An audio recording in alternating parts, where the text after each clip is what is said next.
Good morning. It is supposed to be a beautiful day here.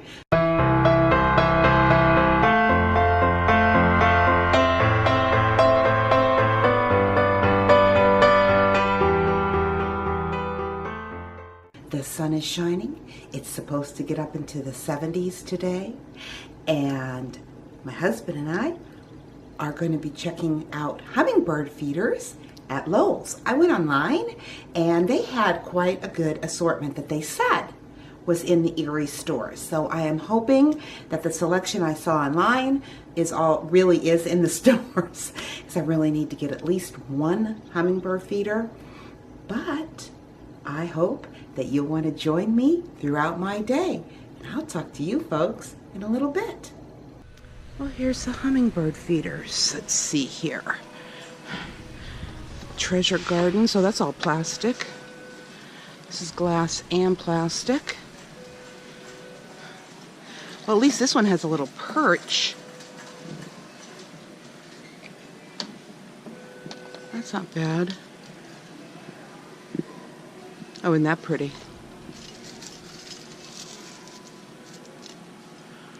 Wonder how they'd like that, though.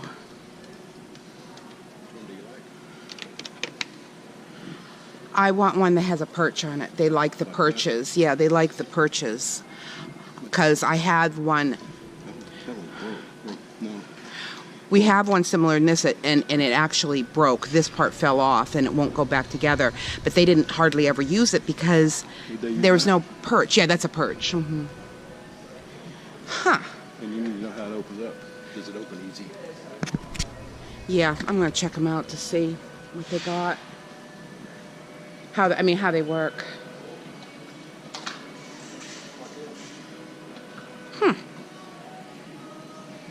Well, what do you think about that trip to Lowe's? I thought maybe you'd like to see which hummingbird feeder that I decided to buy at Lowe's.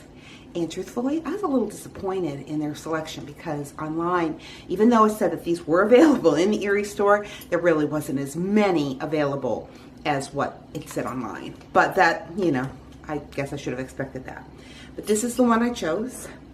And the reason why I chose this is for a couple reasons. One is because it has these little perches, so that the little hummingbird can sit on the perch and be able to drink out of the flower.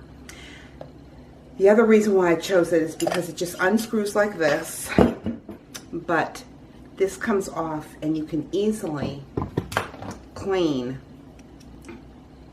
the flower holes, because if mold builds up in here, it can actually cause harm and even kill the hummingbird. So that was the second reason. A lot of those that they had, you could not get to clean those, and some of them even had long plastic shafts where, you wouldn't even been able to get a Q-tip in there and clean it. And in the heat of the summer, mold will quickly start to grow if you do not keep those clean. And I wanted to show you my old one, and I'm still going to use this because I need two, and the one broke, but it's this, and you can see it's well worn. The brass is all pitted, but with this one here, it also unscrews from the bottom, and it also has the top that comes off where you can easily clean where the little flowers are, and it has a perch. But this metal here, because it is, I don't know if I'm going to be able to show you this right, but the metal actually overlaps the plastic. This little metal rim here is longer than the plastic, and this metal has just sliced open my thumbs numerous times through the last few years. Whereas with the new one that I got, the plastic actually, it's just gonna come right off. So that's good. Anyways, I am going to make some hummingbird food, and I don't know if you have ever been a person that likes to feed the hummingbirds, but if you do, stay tuned, because I'm going to show you how you can make your own hummingbird feeder food that's actually better for them than the commercial stuff that you can buy. The first thing you're going to need is a stainless steel pot. The second thing you're going to need is the container to store your hummingbird food in, because it does need to be kept refrigerated. Any leftover that you don't put in your feeder needs to be kept refrigerated. I personally like to make a big pot container full, because then it's just quicker. I can just bring it in the house, the empty feeder in the house. I can just clean it real quickly, and then I can just fill it up and put it back outside, and it's quick. And all the recipe is 4 parts water to 1 part sugar. But I do want to encourage you to make sure whatever sugar you're buying says that it's 100% cane sugar, because here in America, if it says 100% sugar, that does not mean that it's cane sugar. It could also be beet sugar or a combination of the two. So just check it, make sure it says 100% cane sugar. I happen to make a large amount because that's how much I go through. I have to fill, if I only had one, I would have to fill it once a day, maybe twice a day. If with the 2, I just need to fill them every day. That, of course, is in the middle of the summer when there's just lots of hummingbirds. So it's a gradual, increase of hummingbird food that you will be going through. So all you need to do is to put your water into your pan and bring the water to a boil for 15 minutes, a minimum of 15 minutes. And the reason why we're going to do that is because you need to remove the chlorine from the water. So if you are on city water, your water is definitely chlorinated, and so that's why you bring it to a boil for 15 minutes.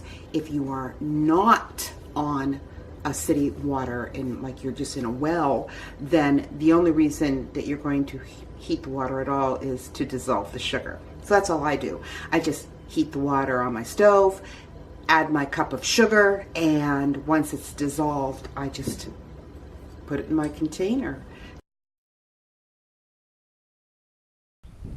And there they are, all ready and waiting for the hummingbirds to come. And I hang mine here because it'll get the morning sun, and then as you can see with the shade slowly creeping this way from the shed, that probably within the next hour they will be totally also in the shade, because if they're in the sun they will definitely start to ferment and go bad. So at least would go bad quicker. So anyways, but yep, there they are. And they say that the idea of needing to put red food coloring into the liquid is not true. In fact, for the most part, it's not good for them. In fact, some of them can even kill the hummingbird if it's made with chemicals and not a natural coloring. That the coloring on the bird feeder itself, on the hummingbird feeder, is enough to attract just this little bit of red.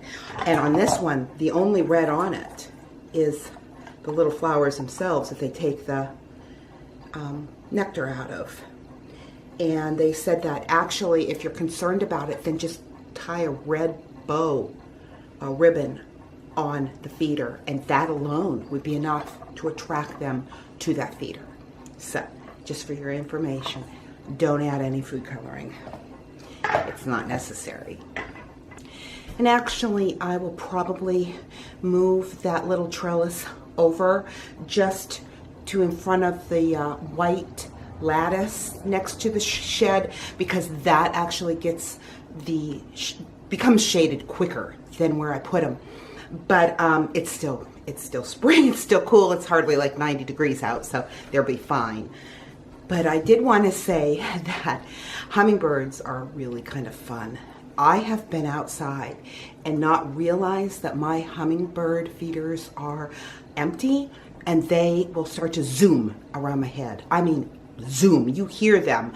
You don't see them at first, but you hear them because they sound like boom, right next to you. And I know they're doing it on purpose because they're like really close to my head. And they'll just go back and forth, back and forth, back and forth until I get them some hummingbird food. So they know who feeds them. I have seen articles and different videos where people have actually been able to get the hummingbirds to perch on their finger. Now, I don't have that kind of patience, nor do I think I want to do that. I don't think I want to make them that familiar with humans, but I do find it kind of funny that they'll start buzzing around my head and let me know, hey, better get us some dinner here, lady. Talk to you after a bit. Today, I wanted to read from Psalms 118, verse 24. And I am sure that this is a verse that most of you are very familiar with. This is the day that the Lord has made. We will rejoice and be glad in it. You know, today may seem like just an ordinary day. You follow the same routine, you wash the same dishes and clothes and face that you've scrubbed before. Maybe you do a little dusting or vacuuming. You perform the same tasks, you see the same people, and you watch a little TV or maybe some YouTube videos. And when you go to sleep tonight in the same bed, you'll think you know what tomorrow holds, but you'd be wrong. There are no ordinary days or ordinary people, because with God, anything is possible. God's power and creativity are beyond what you can imagine. Don't limit today by what happened yesterday. The next 24 hours are a limited, one-time opportunity. So wake up each morning with your eyes wide open to the potential of the day. Old habits may be broken. Relationships may be restored. Conflict can be resolved. New friends can be made. The same God who is at work in the world is at work in you. That should be enough to get you out of bed and ready for an adventure. Isabel Anders said, if God is here for us and not elsewhere, then in fact this place is holy and this moment sacred. And with that, I want to remind you, life happens. So let's enjoy it. And always anticipate good things from God and expect the unexpected. God bless, and I'll talk to you tomorrow.